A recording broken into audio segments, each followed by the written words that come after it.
Hey, this is Chris Peters from Fuzz Sagrado. You're listening to Doomed and Stones, Latinoamérica. Muchas gracias.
Hola, bienvenidos a Doom and Stone Latinoamérica. Mi nombre es Román Tamayo y continuamos con esta serie de entrevistas alrededor del mundo visitando a nuestros artistas favoritas. Hoy tengo el honor, el privilegio de platicar con Cristian de Fuzz Sagrado y por supuesto Samsara Blues Experiment. En 2018 nos visitaron en México y en Latinoamérica, así que vamos a platicar con él acerca de su carrera y bueno, de este nuevo proyecto que tiene. Así que pues bueno, vamos a ver si ya anda por allá. Hello, hello, Christian. Hello, hello. How are you? I'm good. I'm fine. It's evening in Nice. Brazil. I'm doing fine. Just No, relaxing. Brazil. That's really, Yeah. really nice. I like it, but it's difficult. It's a completely difficult life from or for a European.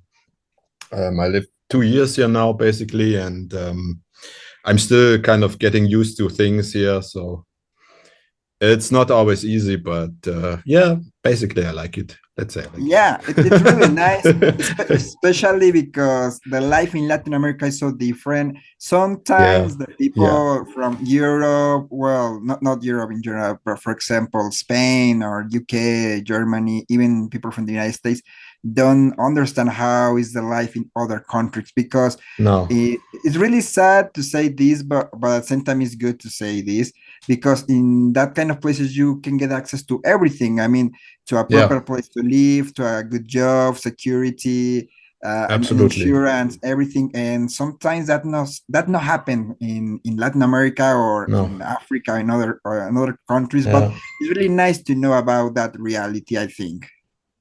It is very life. How do you say it makes your life richer if you travel. For instance, I mean, before we traveled a lot here, right? We had tours here. Uh, we played 2 times in South America with Samsara, and that's basically also the first time how I ever came to this continent. I mean, I in my life before I never really imagined that I'd even be able to travel, to South America or other continents. So this was how it all started.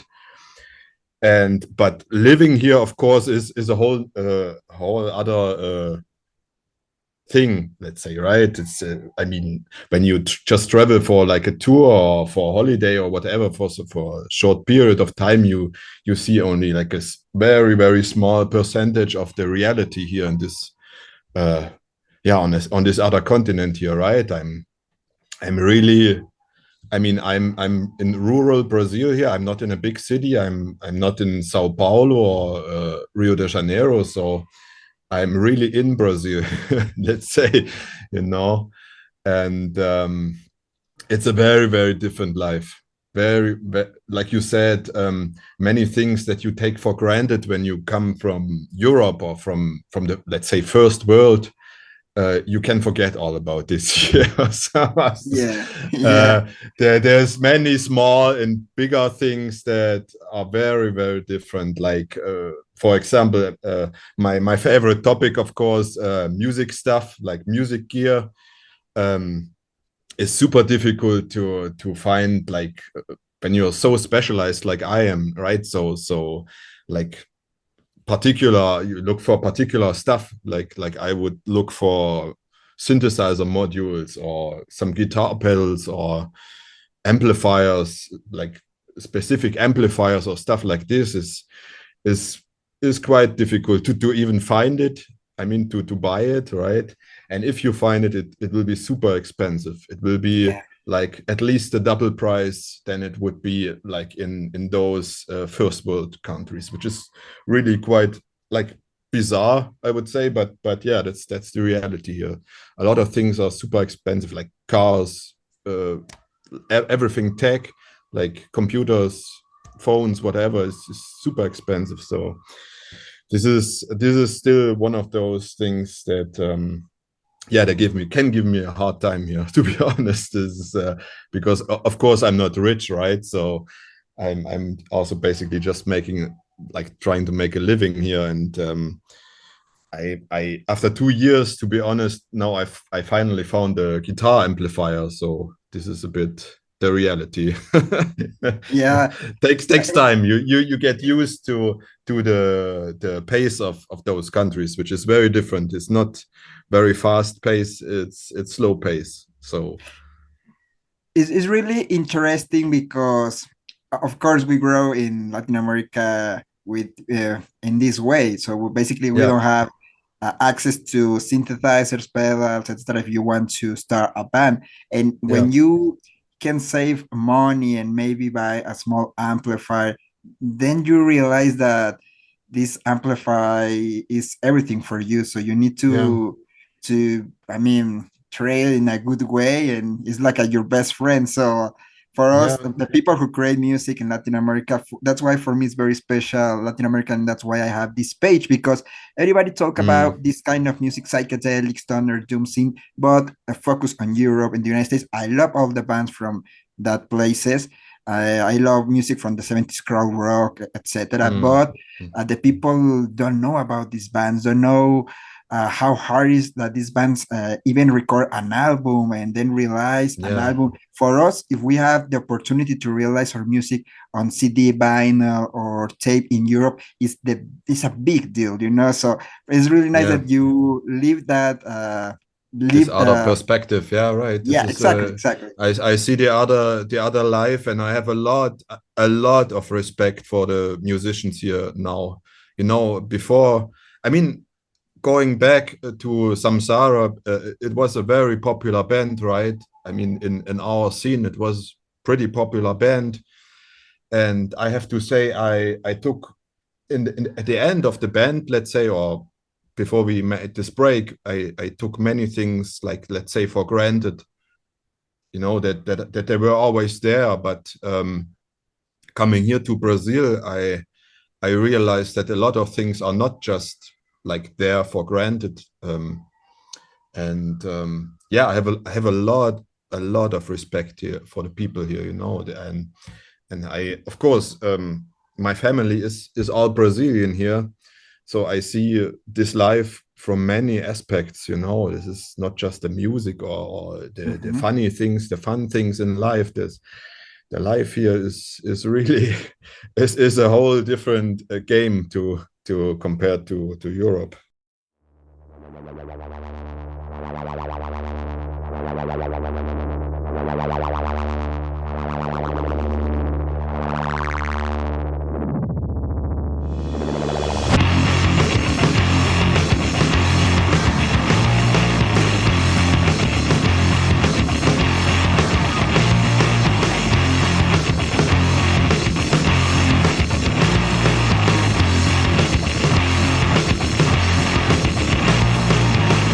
Up to the Mystic Mountain.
Hi, I'm Dave from Zulatron Records, Electric Moon, Zone 6, Intercosmos, and Krautzone.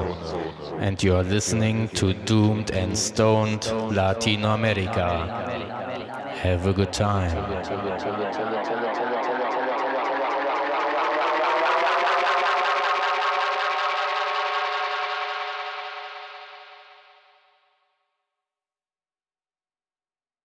Estamos de regreso aquí en Doom and Stone Latinoamérica. Estamos hablando con Cristian de Samsara Blues Experiment y Fuzz Sagrado. Y pues bueno, él nos dice que ahora lleva 2 años viviendo en Brasil, que la vida en Brasil pues obviamente es muy diferente a la de Europa, es muy difícil, tiene carencia de muchas cosas. Por ejemplo, dice que en el tema de los sintetizadores, de los amplificadores, pues es muy caro y es muy difícil de encontrarlos y él está muy especializado en estos objetos, obviamente para hacer más música.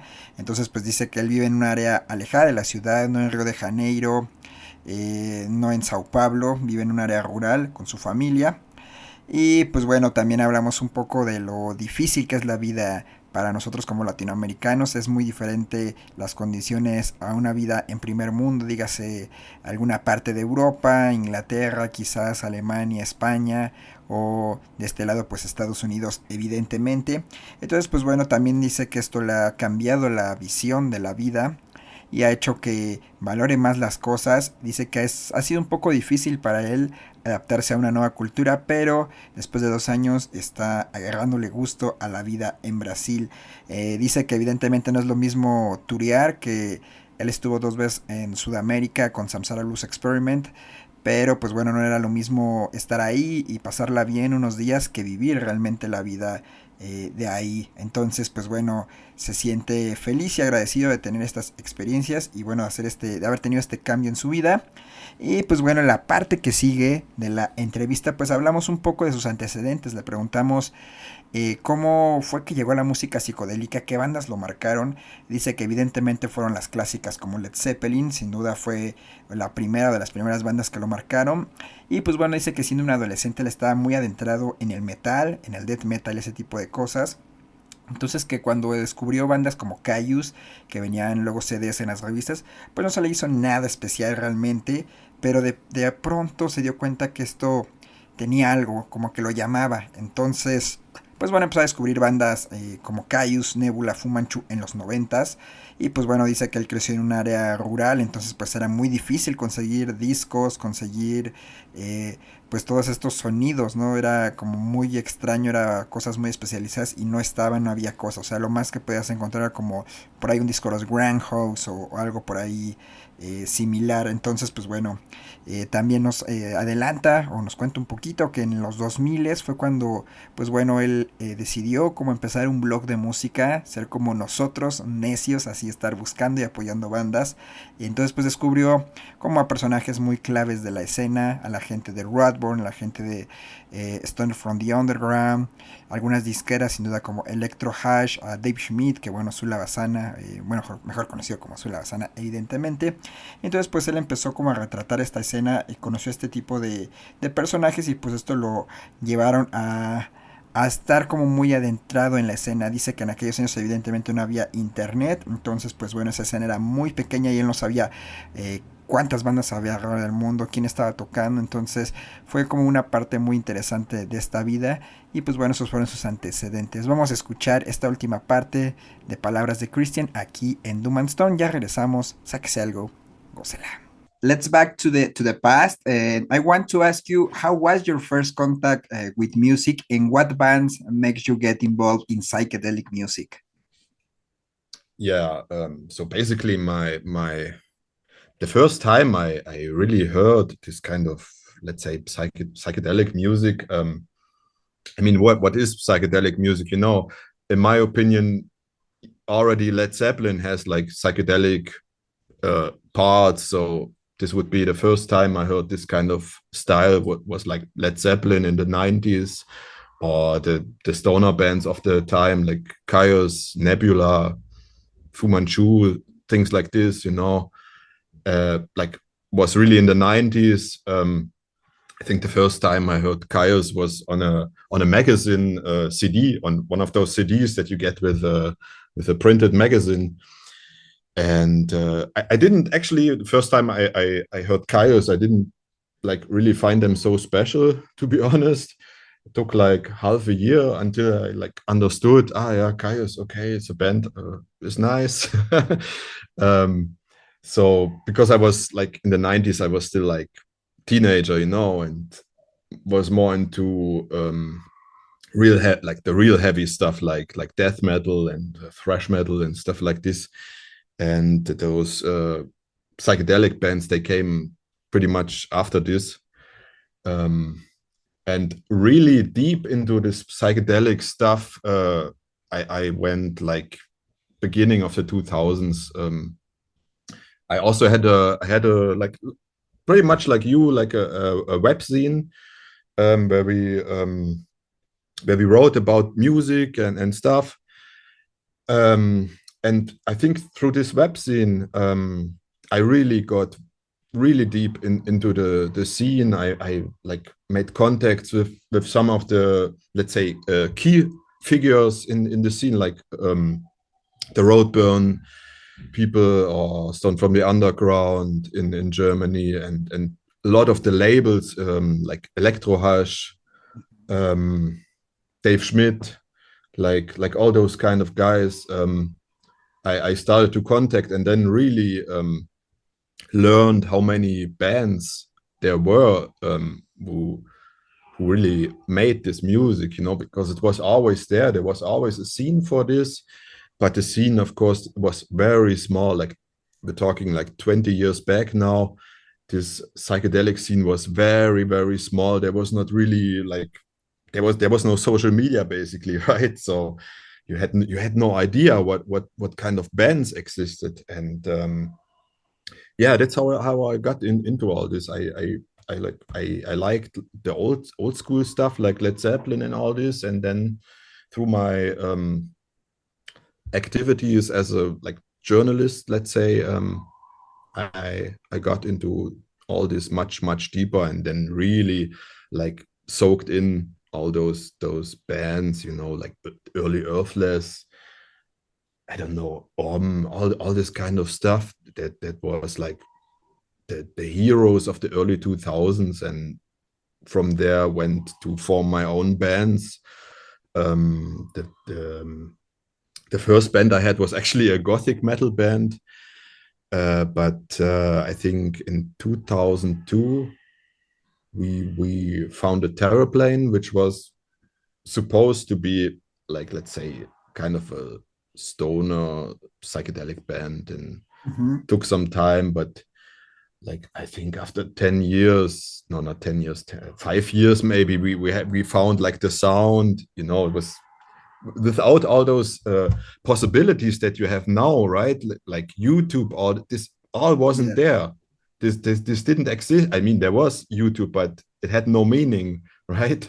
So and Facebook, all of this stuff didn't exist. So it was very, very different. I would say much more difficult to learn certain things, to find out about other music. I mean, in the 90s, you have to imagine how it was in the 90s. We had catalogs, like printed catalogs, where you could like read one sentence about a band, like you saw, like, I don't know, Groundhogs or something, right? You saw a Groundhogs CD, and there was written, yeah, it's a hard blues band, similar to Led Zeppelin. So yeah, but this was like every band, and it was very ridiculous. Like if you wanted to listen to some other bands, did you check out other music, right? So you had to go to a music store to listen to CDs, basically. And unfortunately, I had lived like also very rural. There was no cool CD store, nothing. So we had like our, I don't know, 10 records that we knew, and the rest was like a big mystery. And with the whole development of the internet, that everything was like growing rapidly. Like finding other people, other bands. All this happened basically with the internet.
This is Tommy from Far Flung, and you're listening to Doomed and Stoned Latin America.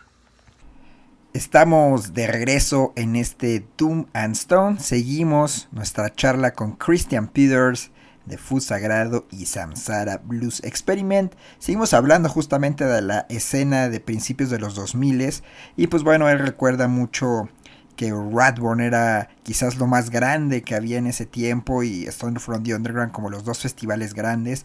Y pues bueno, él nunca se imaginó que 10, 15 años después se convirtieran en los festivales, ya saben, como de los más importantes y que hubiera una masificación.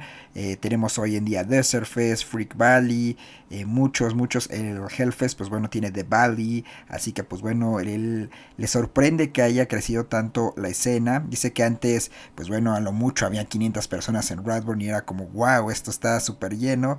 Y pues bueno, ahora es muy diferente. La verdad es que él fue muy cercano a este crecimiento. Dice que le tocó ver cuando tocaban las bandas en lugares horribles hasta tener estos increíbles festivales. Nos pone el caso de Son of Liberation, el booking más grande o de los más grandes que existen en Europa, que lo maneja Mate de My Sleeping Karma. Dice que fueron buenos amigos, empezaron a trabajar juntos y de repente pues bueno, Christian siguió su carrera y Mate pues bueno, ahora tiene uno de los bookings más importantes, trabaja mucho con todos los festivales en Europa, Desert Fest sin duda, Berlín, Keep It Low y bueno, entre otros festivales.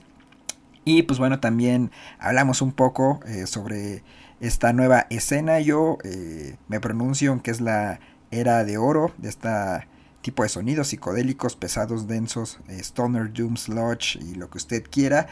Y pues bueno, también él está de acuerdo, dice que hay una que le alegra que el sonido esté evolucionando, que no toda la gente se quede como estancado en la nostalgia de los 70, sino que el sonido debe de ir evolucionando, debe de ir cambiando.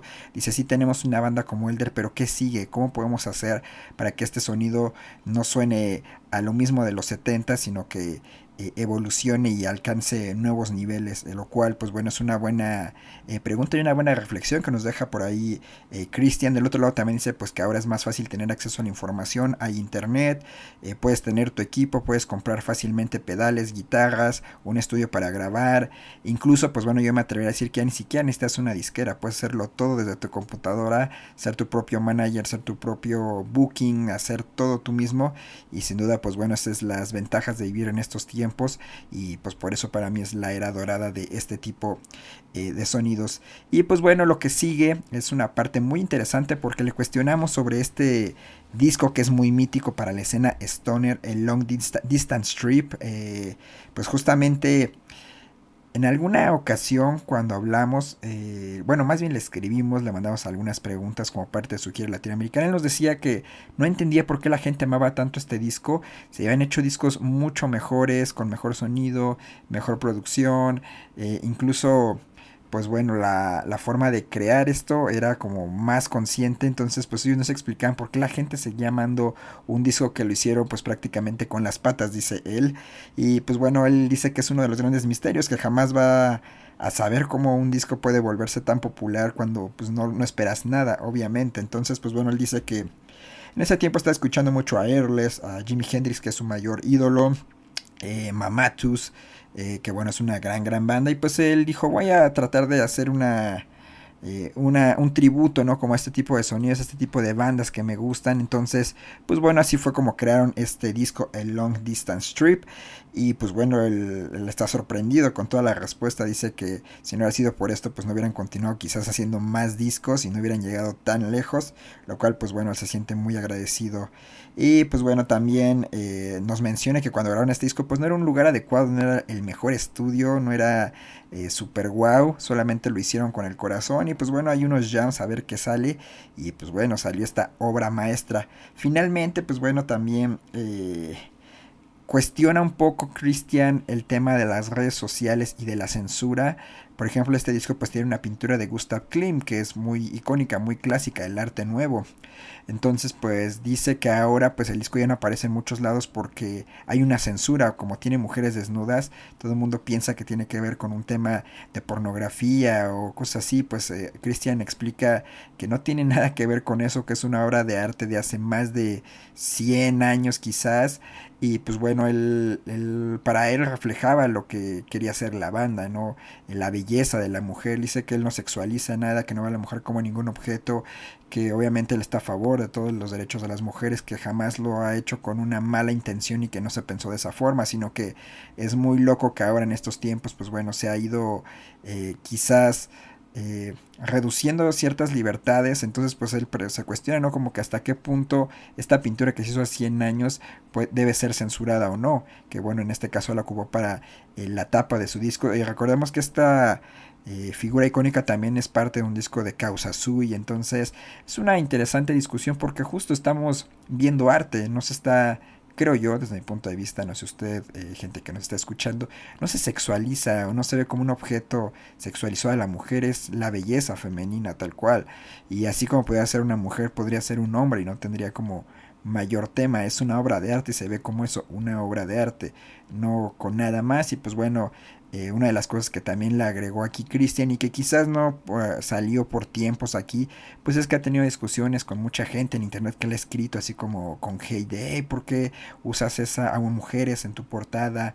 Y es como de, oye, ¿sabías que esa es una pintura de hace 100 años y el pintor se llama Gustav Klimt?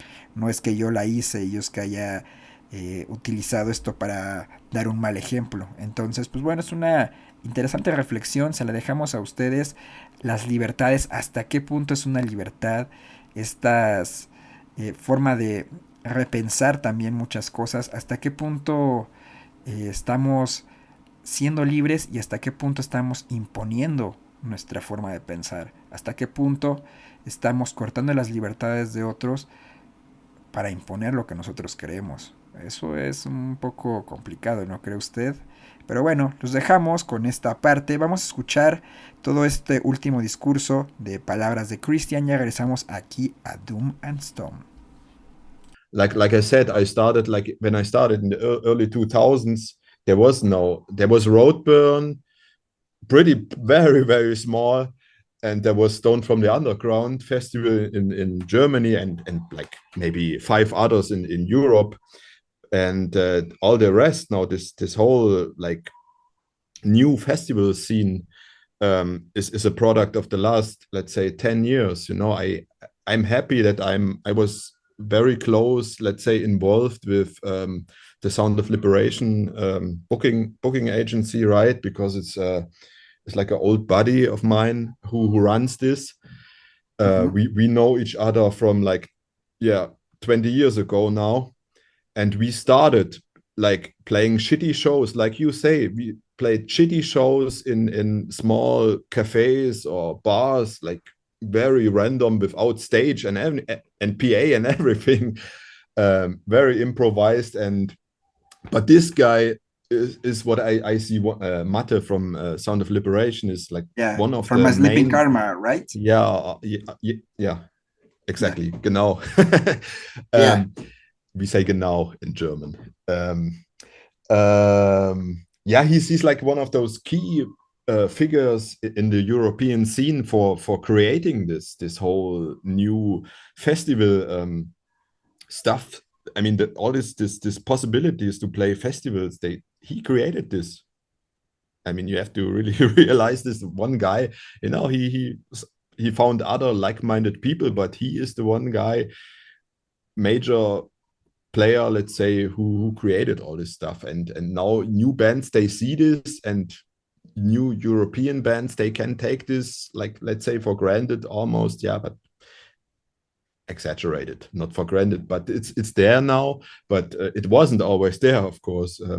When I started, there was nothing like this. The Roadburn was super small. There was like, I think 1 evening or 2 evenings, 500 people or what. And this was like the biggest stoner festival in Europe at the time. So the last 15 years, all this changed a lot. And I'm glad to live in this era. For me, this is the golden era for rock and roll. And I feel so lucky to have the opportunity to talk with people like you. For me, it's really amazing because everybody talk about the 70s, about, for example, the crowd rock movement or psychedelic movement from California. But this is really amazing. Live this era is just Yeah, unique. You have a lot yeah, of bands, you have technology, you I have a lot agree. of possibilities. So it's just beautiful. Yeah, I completely agree. And but I think people also have this tendency for nostalgia. And this is something that I find always so, like you say, Jimmy Page or what, the guy is also, in the end, he's a regular guy. He will die one day, he's not a god.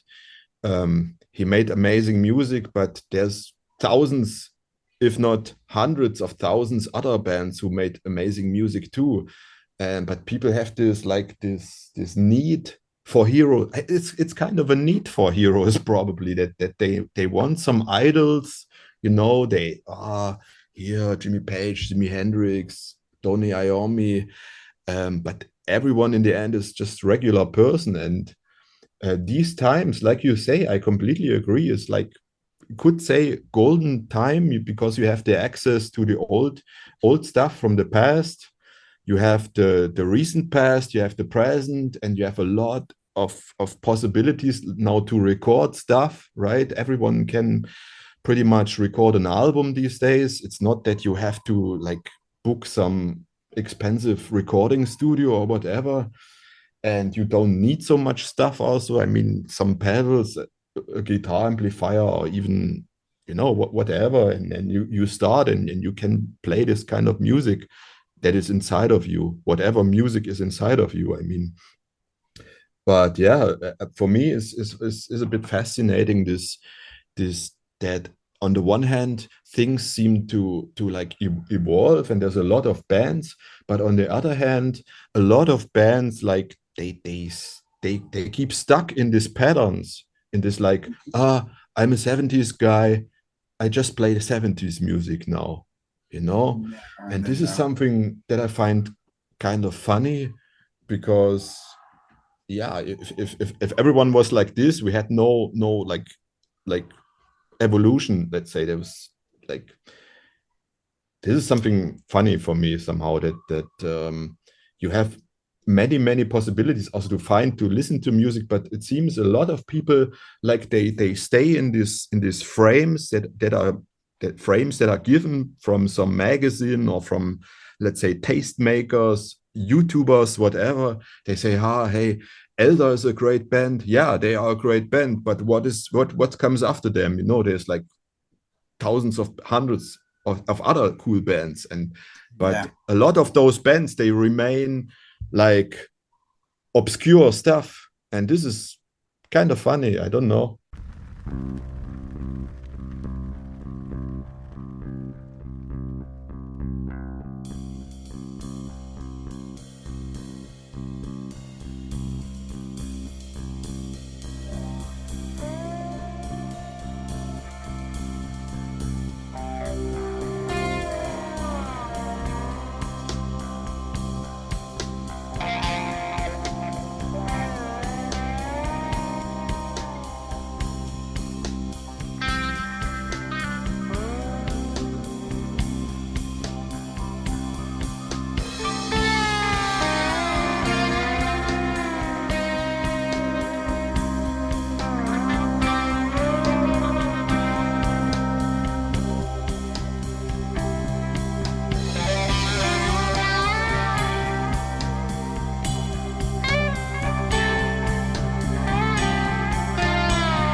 Hi, this is Elin from Blues Pills, and you are listening to Doom and Stone Latin America.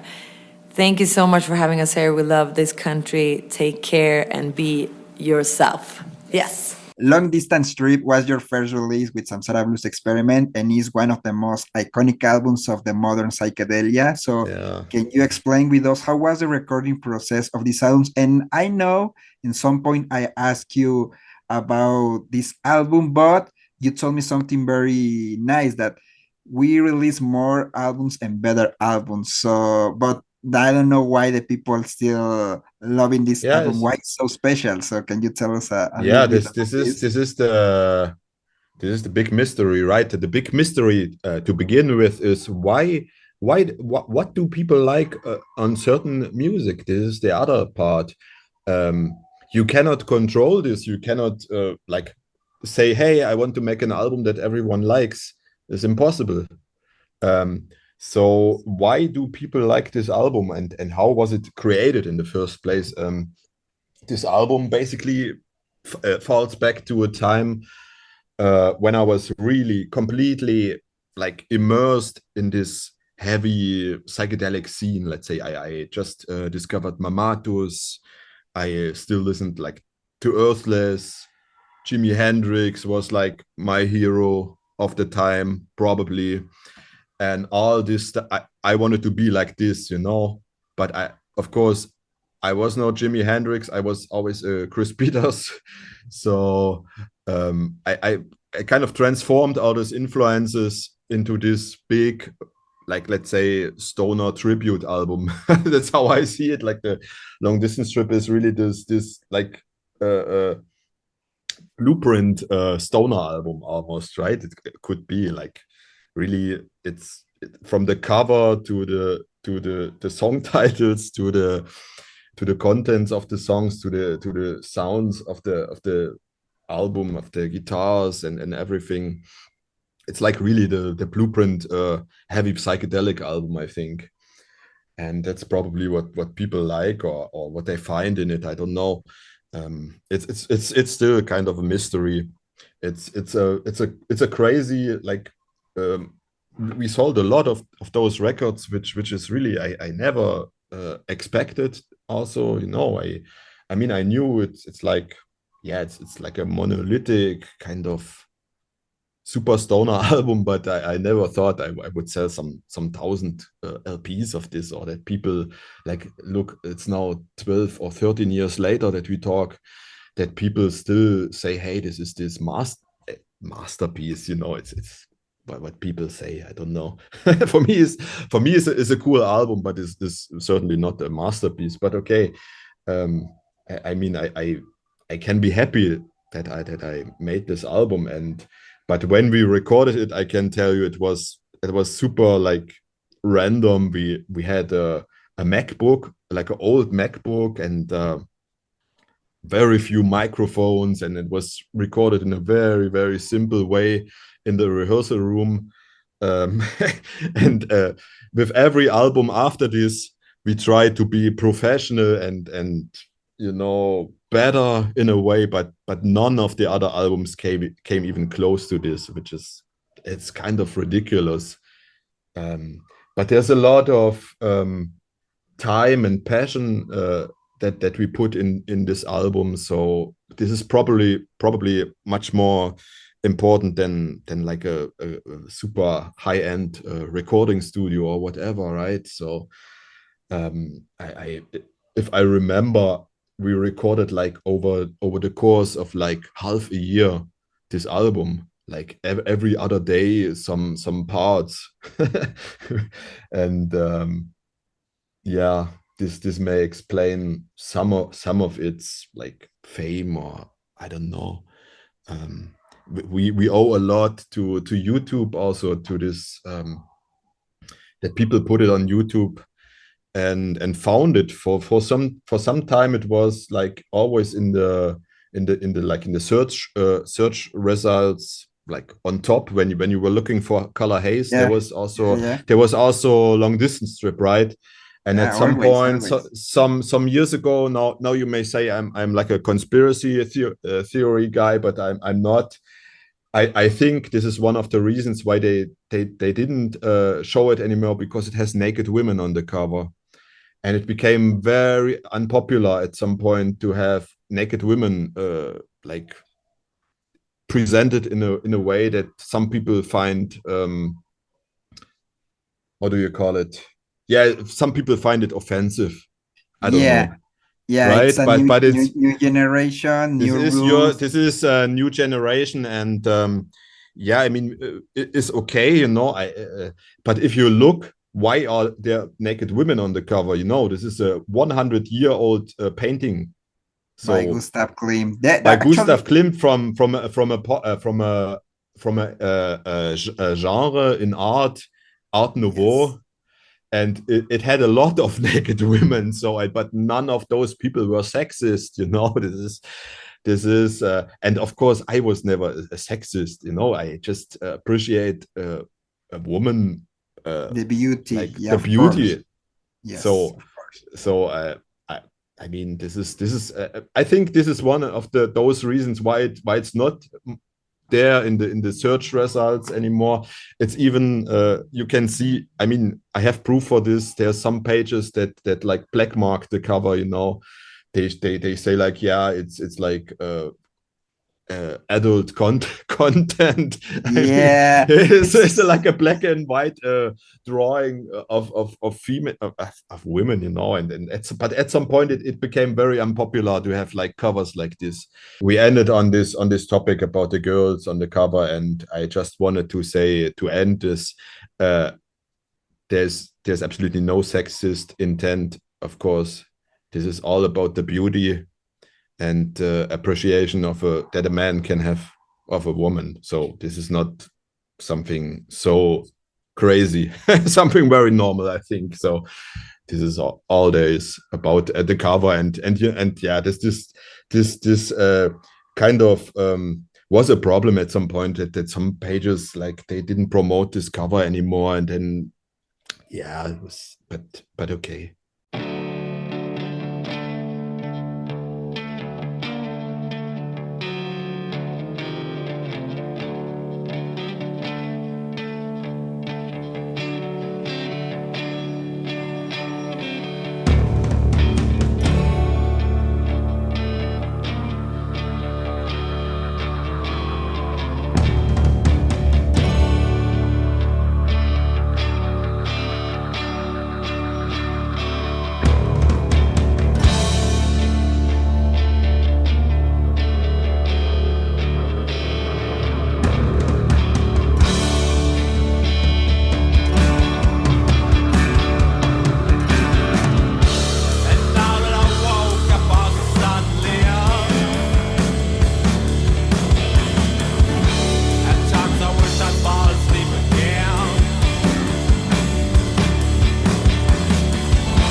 What's up, all you stoners and doomheads? This is Nick from the band Elder, and you're listening to Doomed and Stoned Latino America.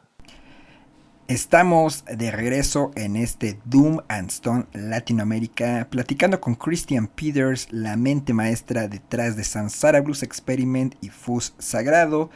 Obviamente el bloque que sigue creo que es uno de los más esperados. La pregunta del millón: ¿va o no va a regresar a Samsara Blues Experiment? ¿Qué pasó con la banda? ¿Por qué después de End Forever decidieron ponerle una pausa a su carrera? Así que bueno, las preguntas son muchas, las respuestas muy concretas, y todo esto se volvió un pandemonium porque hace unos días justamente salió esta compilación de rarezas y demos. Así que pues bueno, el internet, ya saben, un mundo donde se habla mucho y hay muy poca claridad al respecto de las preguntas. Pues bueno, esta vez sí tiene una respuesta concreta. Primero vámonos a centrarnos en End Forever. Dice Christian que pues bueno, él agradece que mucha gente siga amando, que siga apoyando a la banda, que lo siga escuchando y lo siga recordando con mucho cariño.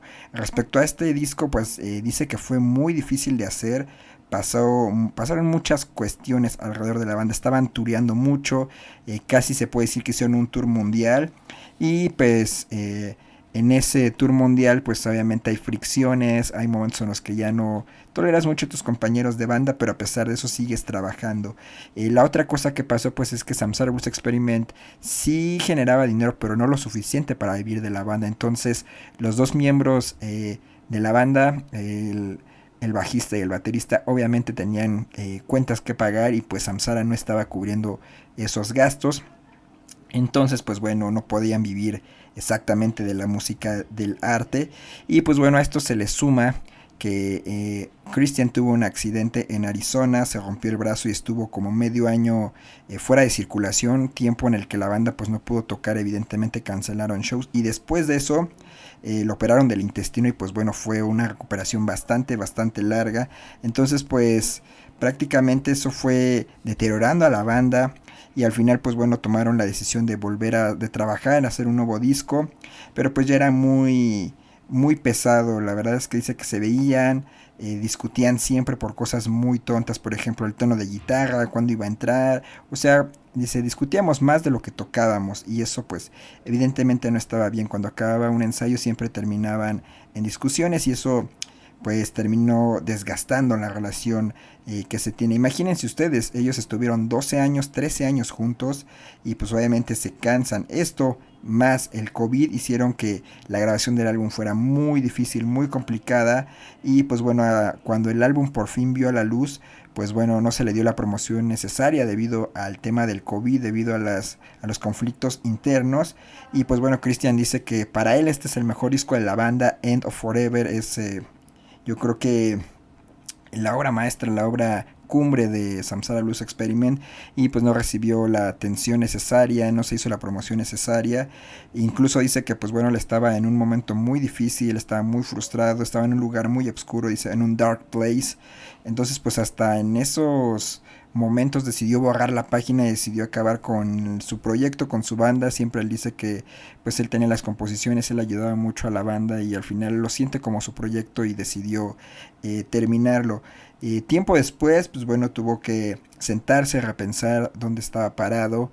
El viajar a Brasil cambió mucho de su perspectiva, obviamente, de la vida, y nuevamente empezó a desempolvar Samsara Blues Experiment. Ahora está reeditando nuevamente el material de la banda a través de Tasty Oats. Pueden buscar esa página por ahí, es parte de la disquera que tiene Christian. Y pues obviamente está reeditando todo porque dice que quiere que toda la gente tenga acceso a la música, que no se paguen cantidades exorbitantes y locas por los discos. Así que poco a poco está retomando el proyecto de Samsara Blues Experiment, y por eso lanzó esta compilación. También al mismo tiempo pues dice que para poder volver a trabajar con Samsara obviamente tuvo que tener contacto con los demás integrantes de la banda. Dice que están bien, que platicaron, pero ahí va el pero del asunto. No es el momento de volver, no sabe si va a pasar algún día o en este plano astral, él lo dice, pero no se cierra la posibilidad. Pero por ahora no va a volver Samsara Blues Experiment, no es definitivo, pero la posibilidad está abierta. Entonces, pues bueno, todo esto lo vamos a escuchar de la misma voz de Christian, así que bueno, disfrute esta parte, ya casi nos vamos en este especial aquí en Doom and Stone Latinoamérica, viaje, gócela, ya volvemos. Well, I have two more questions related with Samsara Yeah, because I want to talk about Fuzz Sagrado. But the first yeah, one is, "And Forever" is the final chapter in the history of Samsara Blues Experiment. Was a yeah. tremendous way to say goodbye and thanks. So I want to ask you, how was the process of the creation of this album? And the other one is, I mean, you released this new album with rarities and demos, and Yeah. everybody started talking on the internet if you guys will backs, or if you Okay. release this album just because you want to keep the legacy of the band. So tell us Yeah. about this process of this new Okay. album Yeah. and Okay. the break and what's next, if you will back or not. Yeah. Yeah. I can imagine that some people ask themselves this question. And I'm honored that people still have interest in this, in the music and the band. So this is very cool. Thanks to everyone who's still like supporting this. And yeah, this last album was very difficult. I can tell you, I mean, there were many like instances that made it difficult. There was, for example, we were touring a lot, right? We were like from 2017 and 2018, you could say we played like a world tour in a way. And the thing is, me, I'm independent. I at some point I pretty much lived from my music, right? But the other two guys, they had to have jobs. So we are still, of course, a band that didn't live from the music financially. And so this was one of the bigger problems. We didn't want to make the step from, let's say, advanced hobby band to super really professional band. Yeah, that is just concentrating on the music. We always wanted to have like also some other things in our life, like a another aspect, like work buddies, kids. The other guys had kids also, so this made it difficult, and time is short for everyone. So while we were touring, of course we couldn't like spend a lot of time writing or making songs. And so this took a long time. Then I had a heavy accident in Arizona. I had a crazy car accident in Arizona and broke my arm and a bit more. And then I couldn't play for half a year. I don't know if you remember this. We had to cancel a lot of tours in this time.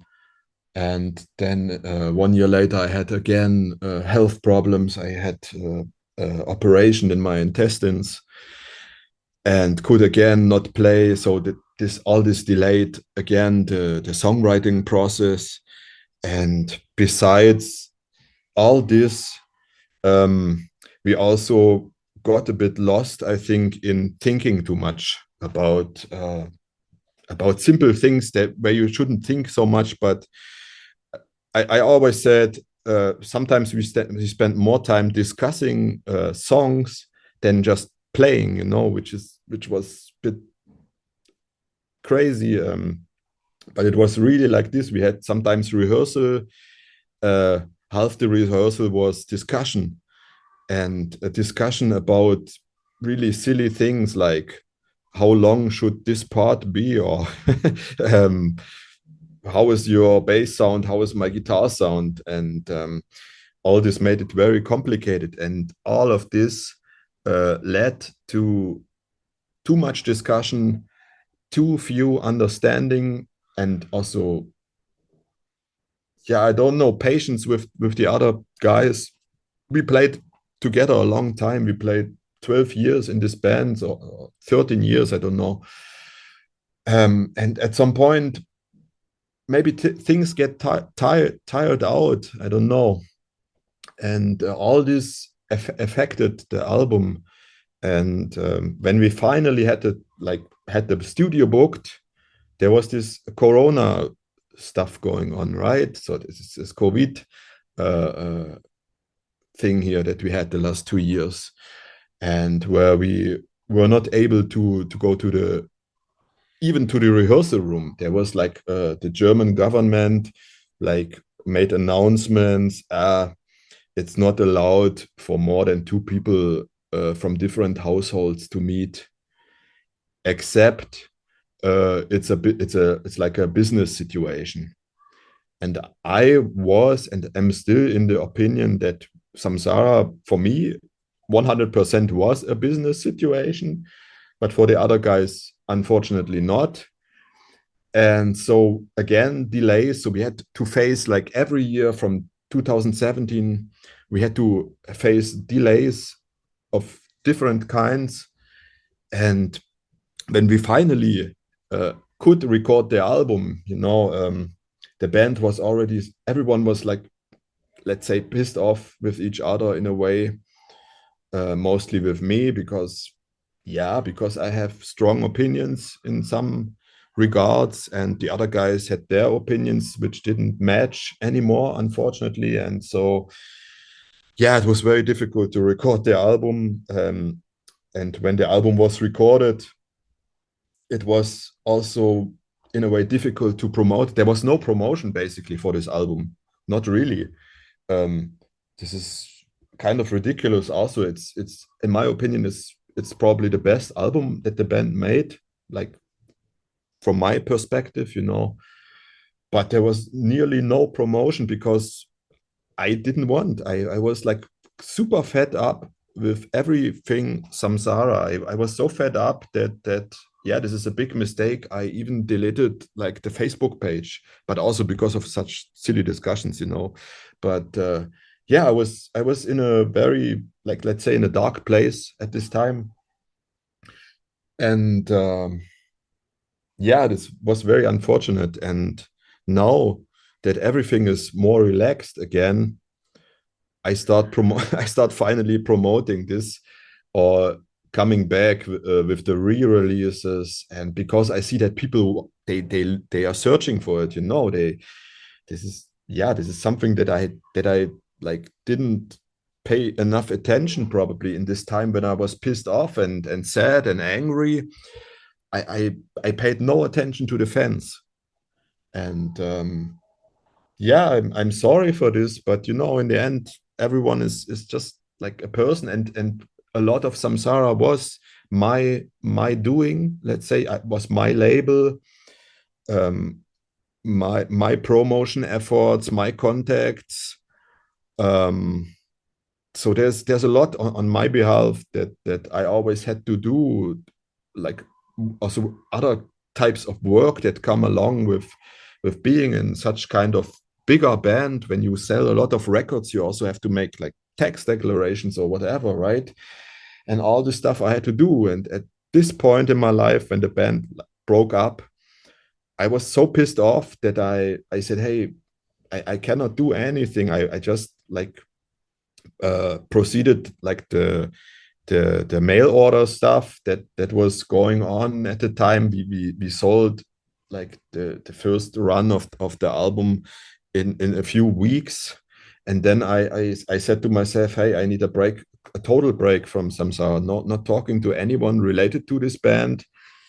And but all this now is better. It's of course in the long run of time, things get more relaxed again, and I'm talking with the other guys when there's things to like decide, like now the re-releases. I of course have to inform them, and it's a bit more relaxed, but I would not say that we come back, to make it short, as a band. In this constellation, I would not say we will have a comeback, and if we have, it will be different.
Regresamos para decir adiós. Vamos a escuchar la última parte de la entrevista con Christian Peters. Queremos agradecerle por su tiempo, por abrir su corazón con nosotros. Fue una entrevista increíble, hablamos de muchos temas y por supuesto contestamos las incógnitas del millón. Finalmente platicamos de Fuzz Sagrado, este nuevo proyecto que tiene en Brasil.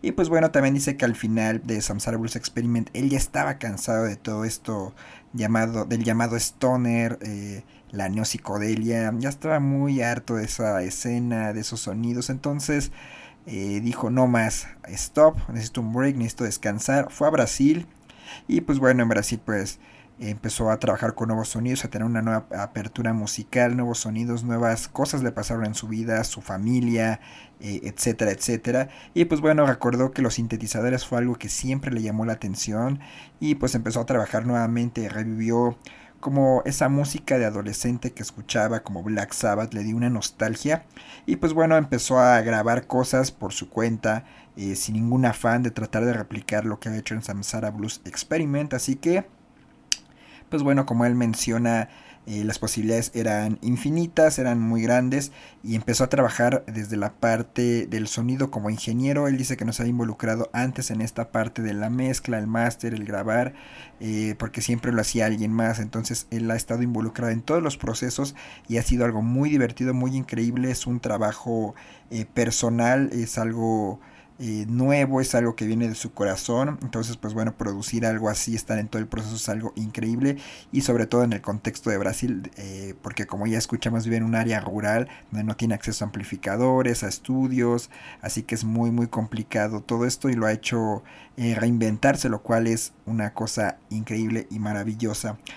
También le preguntamos si es posible que salga de tour alguna vez con Fuzz Sagrado. Dice que sí, que no lo ve imposible, que le gustaría salir nuevamente, tiene muchos amigos, extraña la vida de tour, pero no sabe si es ahora el momento, quizás encuentre la gente adecuada y pueda llevar este proyecto a la vida y de tour nuevamente, así que pues bueno, estaremos muy muy al pendiente y pues bueno, le preguntamos dónde pueden encontrar la música que tiene, pues van a fuzsagrado.bandcamp.com o samsarabluesexperiment.bandcamp.com. Tiene un Linktree, ahí pueden encontrar toda la música. Dice que la mejor forma de apoyar es escuchar los proyectos, donar algo en Bandcamp y si quieren comprar algo físico, pues bueno, pueden encontrarlo en Tasty Oats, es parte de la disquera, está en Europa. Pueden encontrar las reediciones de los discos de Samsara Blues Experiment y lo de Fuzz Sagrado en físico. Así que pues bueno, él dice que muchas gracias a todos por escuchar, por su apoyo, por seguir ahí con él, de no olvidarlo. Dice que se acuerda mucho cuando vino a México, que Monterrey fue un caos de show, pero Ciudad de México fue una cosa increíble y que espera en algún momento de la vida poder volver. Muchas gracias por habernos escuchado, nos vemos muy pronto en otro especial, conociendo a nuestros artistas favoritos alrededor del mundo. Buenos días, buenas tardes, buenas noches, sáquese algo, gócela.